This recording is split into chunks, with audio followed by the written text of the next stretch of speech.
Massive round of applause and welcome to the stage, Emma Roberts, everybody!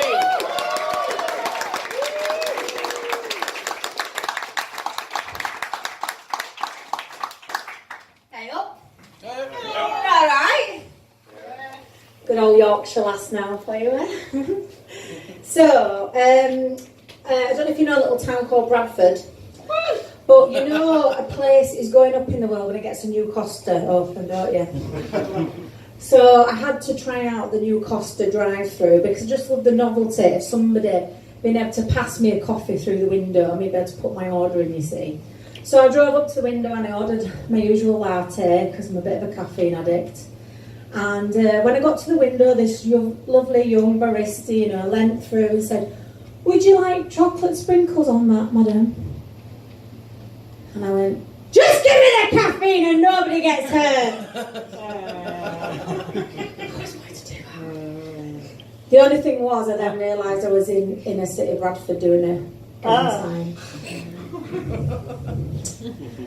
And so I do get worried though about road safety, because I find when I'm driving on the road, people do this pedestrians versus car thing, and I don't quite understand it. So if you've ever noticed, in the distance you see a pedestrian, there's no crossing, you're just driving along, it's just road, and they like see you out of the corner of the eye, and they do this sort of weird, it's not like a run, it's not like a jog, it's like a skip, run kind of thing, isn't it?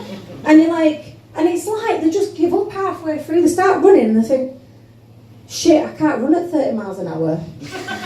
And so they just kind of give up midway through, don't they, and go to like a trot. I just want to know, is it a failed suicide bid? But no, road safety is really important. I mean, what would David Prowse say, the Green Coast Road man? He would just be livid, wouldn't he? He'd be literally green if he heard about the Kiki challenge, wouldn't he? I mean, how dangerous is that? Getting out of a moving car to sing along to a song. Kiki, do you love me? Do you want me? No.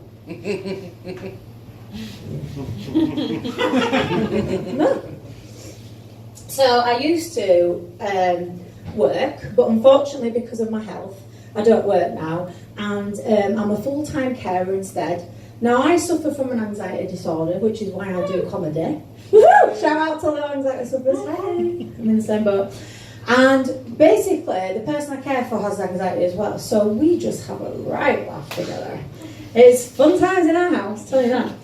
So he's younger than me, he's my son, and he's also got a really different perspective on the world. So we have some really interesting conversations. He would be here tonight, however, apparently I'm not cool, and he wouldn't be seen dead in public with me, were his exact words. So we have fun anyway, and before I tell you a little bit more about him, I just want to tell you about something that happened to me the other day. I did actually manage to go out in public, which is quite an achievement, and I was in quite a busy place, and I was near King's Cross Station. I don't know if any of you know London very well.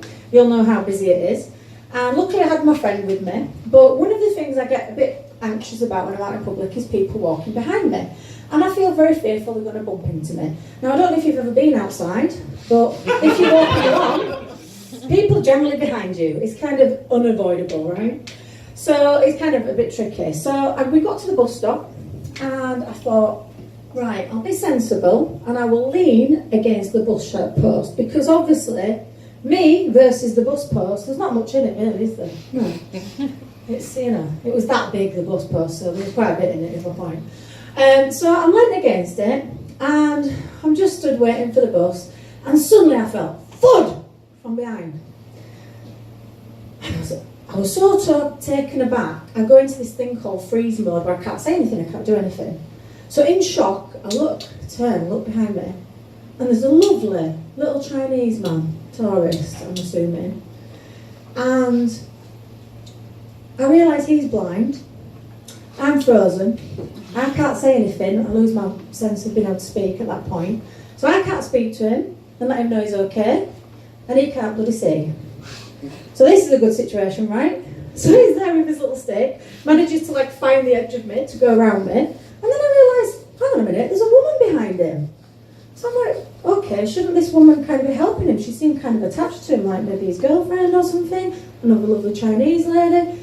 So as they start to walk off in front of me and I'm just gathering my breath back, I look, she's holding onto his shoulder. She's also blind. And all I can say is, they're blind! Look at the blind! They're blind! Look at the blind! So going out with me in public is grateful, just grateful. So going back to my son, we have some great conversations at home. And I don't know quite honestly who's more bonkers, me or him, but we just have fun either way. And he said, feel free to let you know what we get up to at home. So we were having a conversation the other day, and he asked me really interesting questions about the world. Because he's deadly curious. He's a young teenager, and he said to me, Mum, we've got a question of the day, you see. He's like, what? My question today is, how do they make cults? Okay, how do they get people to join cults? I said, you know what, son, that's a really good question. Never have I ever thought about any of the questions he ever asked me. So thank the Lord for Google, that's all I'm saying. So on the hoof, I have to think of something, be really creative, and I said, it's like Pokemon Go. They've just got to go out and catch them. So we left it at that. 2 days later, I hadn't realised he'd still been ruminating on this, and he came back downstairs and he goes, so I've been looking up kidnapping techniques.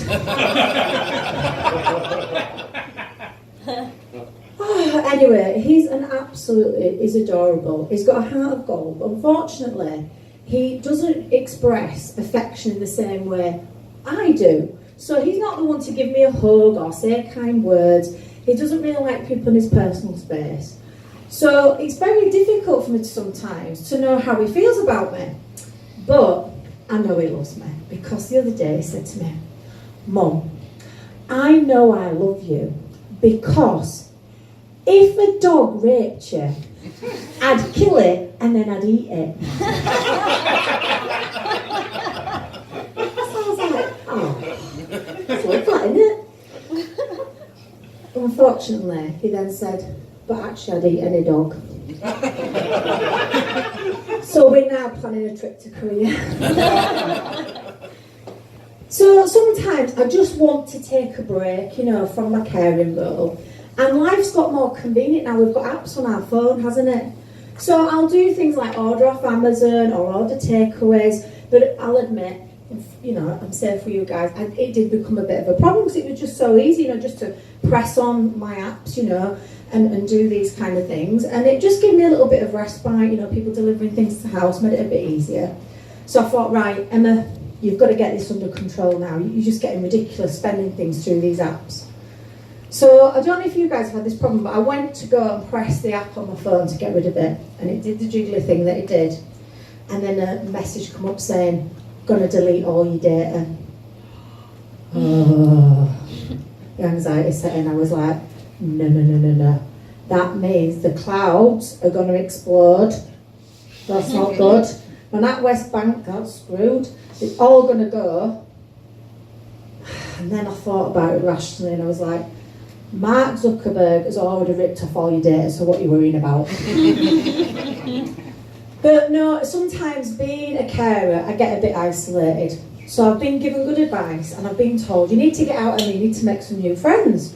Build up your network and have more people to support you, help you go out more, get out more. And I thought, really? Is it that bad? Am I not getting out much? Until last week, I was in a lift and I pressed the button. There was one of these talking lifts and it went, we are going down to the lower floor. Oh, great, that's where I'm going. And then I had another experience this week, which Sarah will understand because she's clearly a lover of Poundland like me and it's cheap stationery, which is my current addiction. And I went into Poundland and obviously I've told you I've got anxiety, so I'm trying not to draw attention to myself. Just want to emphasise that, trying not to. And I go to the till and I thought, hold on a minute, is that speaking to me in an American accent? I looked at the women's at the side of me, looked at the man at the side of me. Nobody else is reacting to this. Am I hearing voices again? What is going on here? I'm listening, and I'm sure it said to me, do another item. thought, no, that can't be right. Scan another item. And I thought, that's strange, it's American. And then, about 3 items along, I heard it say, "You're nothing but a hound dog." I was like, whoa. I turned to the guy behind me and I went, who works there, just like watching, I went, that till just called me a hound dog. And he went, "No, love, I think it said Poundland." I was like, a bit confused. And then I scanned another item, it said, "Put your blue suede shoes in the bag." I was like, what? So I was like, right, I'm really losing it now, you know. So I put my item in the bag. Then I went to pay for it. And it said, "Return to sender." I thought, right, that's it. I've had it now. I have had it now. So I turned to the guy and said, "This is Elvis talking to me through your till." He's like, "Are you all right, love?" I said, "I'm telling you." So the guy next to me, I said to him, I said, "Don't leave me hanging, mate. Tell him the truth. Is this Elvis or what?" He went, "Yeah, it's Elvis." And then it was just like all 5 tills in a row. I kid you not. They all went, "Return to sender," all 5 in a row. And I swear to God, if you go to Poundland now at St John's Centre, Elvis talks to you through till, and that is not my mental health. That's fact. But it proper scared me for a minute there. Do you know what I mean? I thought, I'll get him into ring GP. I were a bit like, 50-50, you know what I mean? So yeah, we're a bit scary, that one. So I do try to get out. I've been on a few dates. And I met this really nice guy. We went on a date together and we're all going really well. Went for a nice Italian. And, you know, they say there's red flags. And I thought, he ordered a pasta dish called cunnilingus. And that's when I thought I'd probably want a match. But I really struggle. Do people know what cunnilingus is? Because I didn't get a laugh to that one. If not, ask your girlfriend. Hashtag I'm worried. But yeah, but I really do have a problem letting people down, you know, disappointing people. Because I'm a really nice person, and it's like I've got nice person syndrome. I'm one of these types of person that, you know, when you go to a machine and you've got to get your change out, it says, "Press button here to reject coins." I can't even press the button. So I really have a problem with that. So that's why I don't date too often now, you see, after that experience of having to reject some people. But I know that I'm not the only one, because I was listening to a lady on the phone the other day, and the conversation went something like this. She went, "Hello, yeah, I know, Tracy, I really wanted to come round tonight, but the problem was, you know Tricia, she's been seeing that bloke, hasn't she?" "Yeah, I know, and obviously he's dumped her, hasn't he?" "Yeah, oh God, that woman though, I'm telling you something, Tracy, she could talk a glass eye to sleep. She was droning on about him and on about him. And then we had to go to this cocktail bar, and I spent a bloody fortune on cocktails. Oh, I'd have much rather have been at home, put my feet up, had a takeaway like we've got planned. But obviously I wanted to be there for her." Yeah, no, that's what I said, Trish. I said, there's plenty more fish in the sea. The only thing is, scientists predict by 2050 there'll be no fish left in the sea. I've been Emma Roberts. Thanks.